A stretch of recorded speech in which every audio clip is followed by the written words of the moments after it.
Hello, and welcome to Brettcast Transformers Talk. So, as many of you know, the Titans Return show is now done and over with. I know that many of you have mixed feelings towards the show, and that's okay. I do too.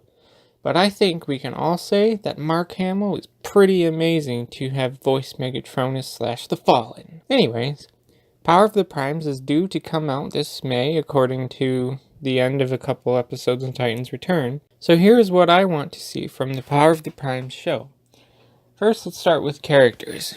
We will start with characters that need to be in there because they were at the end of Titans Return. And that would be Optimus Prime, Megatron, Megatronus / The Fallen, Windblade, Perceptor, all Combiners, Fort Max, Emissary, Overlord, and the Nemesis Hot Rod.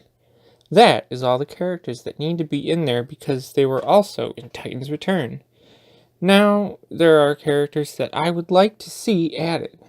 These will be based on the Titans Return and Power of the Primes toy lines. So, we have Cup, Six Shot, the Dinobots regardless of whether or not they combine, the Terrorcons, Jazz, the Insecticons, and as many of the Primes as they need to besides Megatronus. Maybe they can get rid of a few of the combiners we already have to make room for the Terrorcons and Dinobots if they do combine.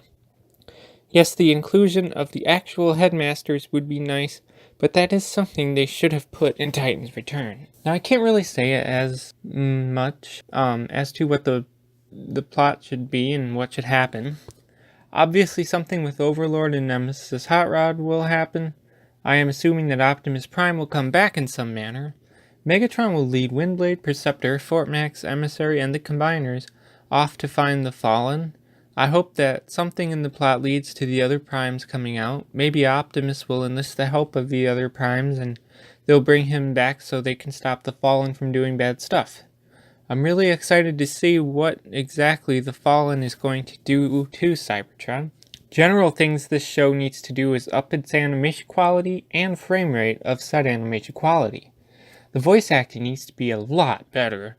I really want them to find someone else to voice Megatron, preferably Frank Welker, but that other guy who voiced him in the first Bay movie was pretty good too. I also think that if they're going to keep using the combiners they are using at the end of Titans Return, that they should consider using them for their individual robot components as characters and not keep them in their combined form for the whole series. In Combiner Wars, we all got to see 3 of the individual parts of Devastator, only one in their robot mode and the other 2 in vehicle mode. All in this scene where Megatron is fighting them and then Prime and Windblade show up to get him to help them.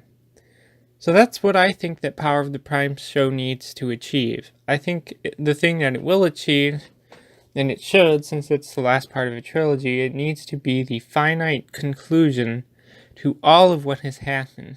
I know that seems pretty obvious, but, there can be no loose ends at the end of the show. But that's all I have to say, so if you want to add to the conversation, leave a comment below. As always, thanks for listening, and goodbye.